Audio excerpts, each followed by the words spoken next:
अब हम समझेंगे पीडब्ल्यूएम कॉन्सेप्ट के बारे में। ये मदरबोर्ड में जितने भी वोल्टेज जनरेशन सेक्शंस होते हैं, सारे सेक्शंस में जो वोल्टेज जनरेट होके स्टेप डाउन होके अलग अलग वोल्टेज जनरेट होता है, वो हमारा पीडब्ल्यूएम कॉन्सेप्ट से होके आगे बढ़ता है। तो हम समझेंगे पल्स विड्थ मॉड्यूलेशन का कॉन्सेप्ट क्या है, इसको हम समझेंगे। चलिए आगे बढ़ते हैं।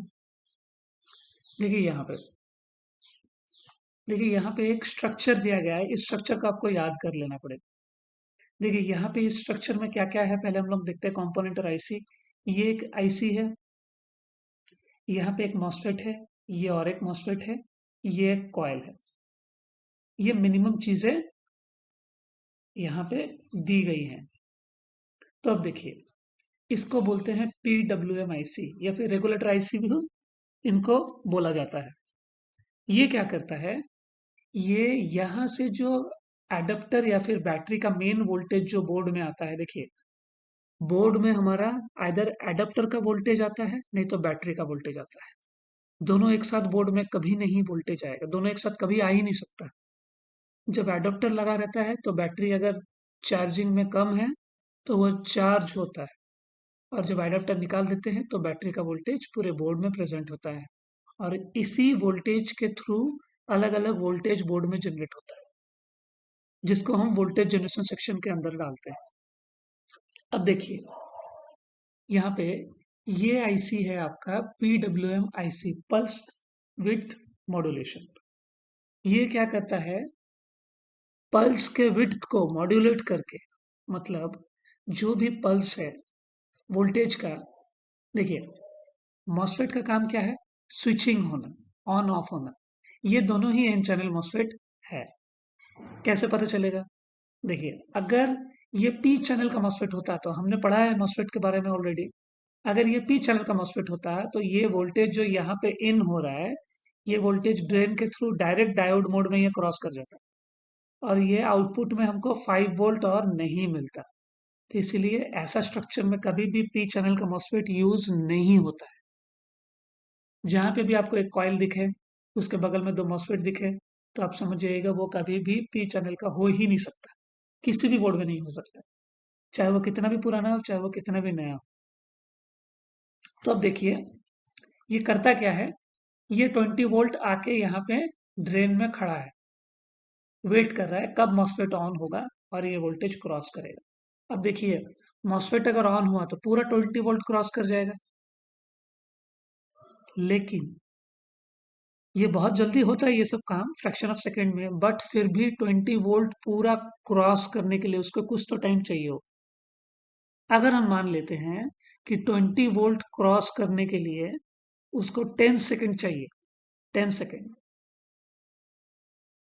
तो मुझे बताइए कि अगर हम 5 वोल्ट सिर्फ निकालना हो हमको, 20 में से सिर्फ 5 वोल्ट क्रॉस करवाना हो, तो कितना सेकंड हम अगर इस मॉसफेट को ऑन रखे तो 5 वोल्ट निकलेगा और बाकी नहीं निकलेगा, बाकी बंद कर देंगे। तो देखिए जैसे इसको अच्छे से समझिए, 10 सेकंड ऑन रखने से 20 निकला। हम अगर 2.5 सेकंड ऑन रखते हैं और 7.5 सेकंड ऑफ रखते हैं तो क्या होगा, 5 वोल्ट निकल के फिर बंद हो जाएगा। इस तरह से अगर हम कंटिन्यूअसली 2.5 सेकंड के लिए ऑन रखेंगे और 7.5 सेकंड के लिए ऑफ रखेंगे, और इसी साइकिल में अगर ऑन ऑफ एक पल्स अगर यहाँ पे जनरेट कर देंगे, जो 25% ऑन और 75% ऑफ हो गया, तो क्या होगा, एक 5 वोल्ट का पल्स जनरेट हो जाएगा यहाँ पे। पल्स क्यों जनरेट होगा, क्योंकि जैसे वो 5 वोल्ट पहुंचेगा फिर बंद कर देगा वो, फिर बंद होके फिर से जैसे 5 वोल्ट पहुंचेगा फिर से बंद कर देगा। इस तरह से यहाँ पे एक पल्स जनरेट होगा, और उसी पल्स को प्योर करने के लिए यहाँ पे कॉइल लगा दिया गया है। ठीक है, तो देखिए ये फॉर्मूला यूज करके हम इस काम को करते हैं। देखिए output by input multiply by 100, इसके बारे में आगे हम लोग डिटेल में देखेंगे। तो देखिए आई होप आपको समझ में आया हो, नहीं तो आगे और है मैं एक्सप्लेन करने वाला हूँ, लेकिन और चीज़ों पे थोड़ा ध्यान दे देते हैं। देखिए कोई भी आईसी को काम करने के लिए उसको कुछ वोल्टेज चाहिए होता है, कुछ पावर चाहिए होता है, और उसको इंस्ट्रक्शन भी चाहिए होता है कि काम करना है कि नहीं करना है। देखिए अब देखिए इसका मेन वोल्टेज हुआ ये वीडीडी। जब तक ये वोल्टेज इसको नहीं मिलेगा ये तो काम करने के लिए रेडी ही नहीं रहेगा, ये मरा हुआ होगा। अगर ये इसको मिल गया तो वो काम करने के लिए रेडी है, लेकिन किसी ने बोला नहीं है काम करने के लिए उसको। तो काम करने के लिए बोलेगा कौन? ये एनेबल सिग्नल बोलेगा उसको। जब ये दोनों इसके पास होगा तब ये समझ जाएगा कि मुझे बोला जा रहा है कि यू गेट एल गेट को ऑन कर दो। तो वो अपने फ्रीक्वेंसी में ये दोनों को ऑन करेगा, ऐसा फ्रीक्वेंसी देगा, ऐसा पल्स छोड़ेगा जिसमें 20 से 5 वोल्ट कन्वर्ट होने में उसको मदद मिल जाए। मॉसफेट को इस तरह से ऑन ऑफ कर किया जाएगा ताकि 20 वोल्ट पूरा क्रॉस नहीं होगा, 5 वोल्ट क्रॉस होगा और बाकी बचा 15 वोल्ट को वो ऑफ रखेगा लेकिन पल्स में। ठीक है, तो पहले चलिए इसका एक सीक्वेंस देखते हैं। देखिए सबसे पहले 20 वोल्ट आके यहाँ पे रुका, फिर इसको मेन वोल्टेज मिला, फिर एनेबल सिग्नल मिला। जैसे ही एनेबल सिग्नल मिला ये यू गेट और एल गेट छोड़ देगा, और जैसे ही यू गेट एल गेट छोड़ेगा ये एक पल्स जनरेट करेगा और कॉयल से होते हुए वो प्योर हो जाएगा और प्योर 5 वोल्ट हमको मिल जाएगा। और उसका एक फीडबैक सिग्नल भी आईसी को जाता है कि ये सही से पहुंच रहा है यहाँ पे कि नहीं पहुंच रहा है, ये इसको भी जानना ज़रूरी है। अगर कुछ गड़बड़ पहुंचे यहाँ पे, अगर कुछ गड़बड़ पहुंच रहा है तो उसको पता चल जाएगा कि यहाँ पे आउटपुट में कुछ गड़बड़ है, तो वो खुद में अपने फ्रीक्वेंसी को मॉडिफाई करके उसको फिर से ठीक करने की कोशिश करेगा। तो फीडबैक सिग्नल बहुत ज़रूरी है। अगर ये फीडबैक हम काट दें तो ये आईसी को कभी पता नहीं चलेगा वो कितना वोल्टेज दे रहा है। तो ये हो गया हमारा कॉन्सेप्ट। अब हम समझते हैं ये फॉर्मूला कैसे काम करता है। देखिए यहाँ पे ये फॉर्मूला जैसे कि मैंने एग्जांपल दिया था, आउट इनपुट हमारा था 20 वोल्ट और आउटपुट था 5 वोल्ट। तो हम अगर उस फॉर्मूले पे इस फॉर्मूले पे अगर इसको डालें तो देखिए 5 volt divided by 20 multiply by 100 equal to 25। मतलब 25% ऑन रहेगा पल्स और 75% पल्स ऑफ रहेगा एक साइकिल में। तो ये अगर एक टोटल साइकिल है, मान लीजिए ये अगर टोटल साइकिल है, तो मैं अगर यहाँ पे 25% ऑन रखता हूँ तो ये उठ के 5 वोल्ट में ही ये मेंटेन होके फिर ड्रॉप कर जाएगा, फिर 75% ऑफ रहेगा, फिर ये उठेगा, फिर 5 वोल्ट में ये ड्रॉप करेगा। इस तरीके से देखिए ये इस तरीके से होगा, इस तरह से ये जनरेट होगा, जाना शुरू होगा। तो ये क्या हुआ, एक पल्स जनरेट हुआ, ऑन ऑफ पल्स जनरेट हुआ जो पीडब्ल्यूआईसी के मदद से किया गया। और उसके बाद इसलिए एक कॉयल लगा दिया जाता है जो इस पल्स को स्टेडी करंट में बदल देता है।